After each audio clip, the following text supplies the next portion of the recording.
பொன்மையிலே பொன்மையிலே புகுந்த இடம் ஒளிமயமாய் உன்னால் தானே மாறும் மாங்குயிலே மாங்குயிலே இல்லம் கோயிலடி அதில் பெண்மை தெய்வமடி தெய்வம் உள்ள இடம்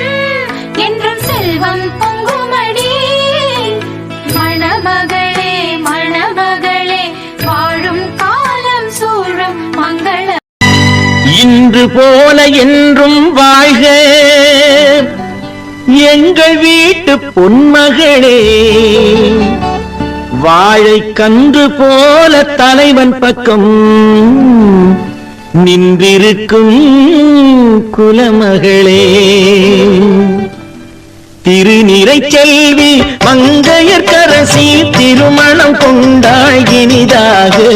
என் இருவிழி போலே இருவரும் இன்று இல்லறம் காணட்டும் நலமாக இல்லறம் காணட்டும் நலமாக